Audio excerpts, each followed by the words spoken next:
Hello everybody. So I promised that I'll show you how to screencast and how to record yourself. So I am actually using one of the software that I want to show you to record. The one I'm using to record this is called Active Presenter. An Active Presenter allows me to screencast and to show you what's on my screen. So I am going to use Active Presenter to record another application I am explaining right now. So I'm explaining OBS, but I'm using Active Presenter to highlight how to use OBS. And then later, I will send you a video on how to screencast exactly what I'm doing right now. If you want to get OBS, go to the internet, type in OBS download, like I just did, OBS download. Click on OBS download, and it will take you to here.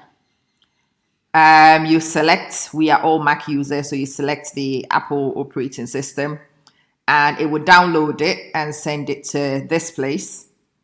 Once it's opened, I've already downloaded it, which is the annoying thing. Now that I've started recording, I realized that I can't show you. You click here, and you will see what you downloaded. Double click it, and the wizard will open, and it will talk you through how to set it up. Select it to go just auto default settings, and you are done. When you finish, it will bring you to Launchpad. And as you can see in Launchpad, my OBS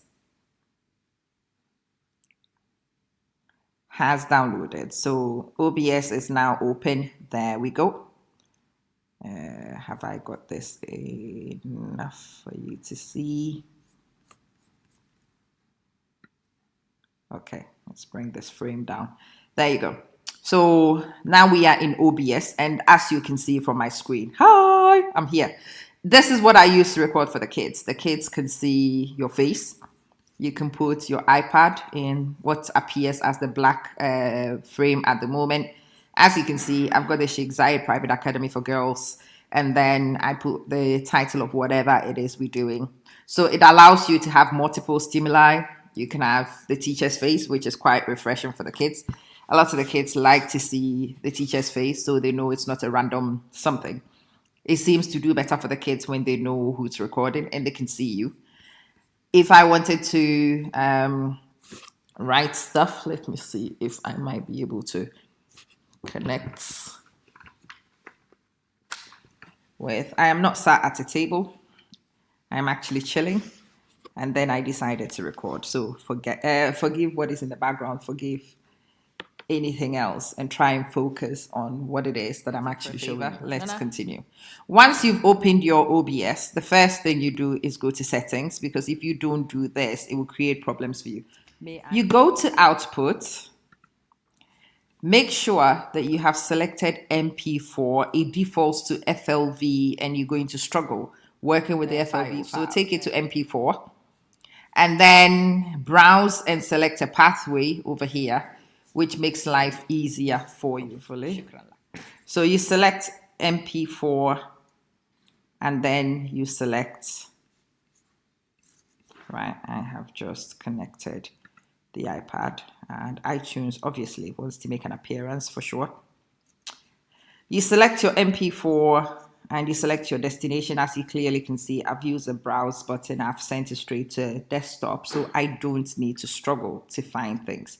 Right, see, my iPad is now connected magically, and it's appeared over here. How did I do that? I did that by going here. You can select video capture device, and then click through, select the iPad from the input. Okay, let me make one, and I'll delete it later. So video capture device 3, the first one is the one which shows my face. Hi. The second one is the iPad I currently have. So what I'm loading now would have been my third one. And it opens this for you, and it goes here. You can select that to be a FaceTime through camera, or it can be the iPad the second time. Let's play with. So see, now that I've done that, can you see it's brought my face also as a second one? And we can bring it here. Yay! We need 2 of my faces. There we go. So just in case my first face was not enough. But you could have selected the iPad or whatever devices you have attached, and you are good. Okay, now 3 devices are doing my head in. It's possible for you to switch things on and off. So I've not deleted the frame, it's still there, but I just switched it off so I can have space. Okay, I can decide to bring images and take them back. I can hide things. Right, so we've got an iPad now, and this is where the magic happens with OBS. I want to explain something to the kids. I can go into any application on the iPad, anything. There are no holds barred. So I want to show the kids something on Nearpod. I can open my Nearpod, and whatever I do on the iPad is now being recorded. Okay, I forgot to say. When you want to record, you just need to click Start Record. Boom. Painless. Done.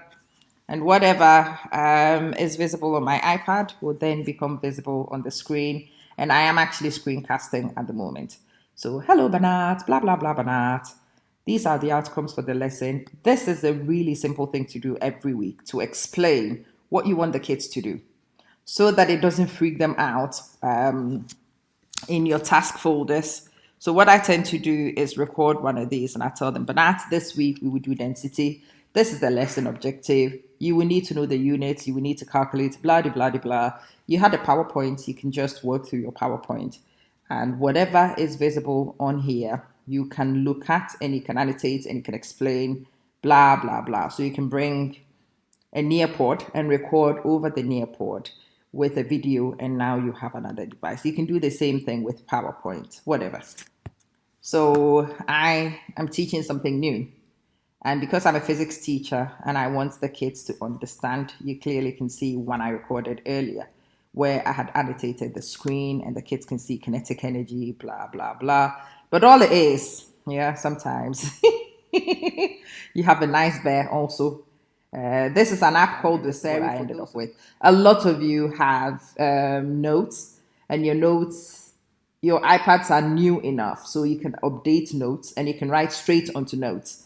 If that's the case, there's no need for a secondary app. It's those of you who have the old apps like me. I can't do notes, so I had to go find a whiteboard app. And I went with one of the best ones on the market, the Seri. You don't have to. All you guys need to do is just go to Notes on your iPad, open Notes, and just annotate notes with your pen, your finger, whatever. Has done me much better. So yeah, Notes. Nothing extra needed then. So for me, the Seri has now become almost obsolete now. What it is then is whatever you write here, whatever you want to show the kids, if you want to change the colors, you want to make annotations, you want to explain how to do mixed fractions, whatever, you want to simplify things.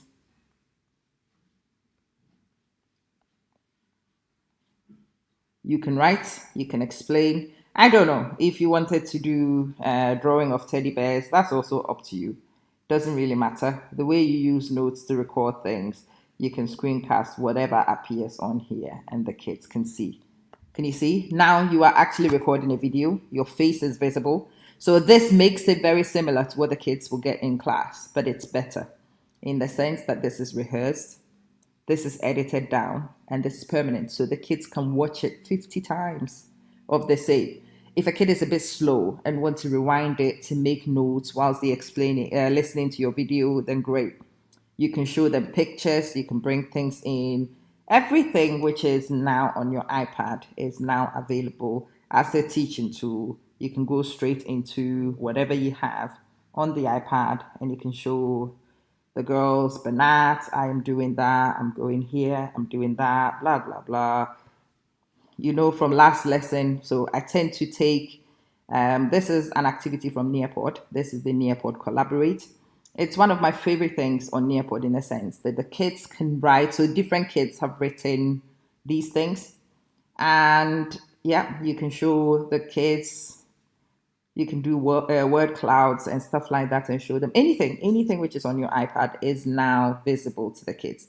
And all this is now, I have recorded all the things. I am happy enough. And so you click stop record, boom. And voila, it is all done. When you go to my desktop, what we just recorded is right here. Simples, very simple. Look, everything is right there. Boom. Click on it. Look. Painless. Done. And whatever is visible on my iPad will then become visible on the screen. And I am actually screencasting.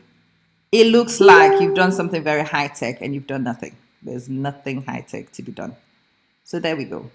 I hope this was useful to you somewhat. So you've seen two applications in play. What is being used to screencast at the moment is something called Active Presenter. But what I am showing you is OBS Studio. So start with OBS Studio. When you've seen OBS and you become a little bit of an expert playing with OBS, I will show you Active Presenter.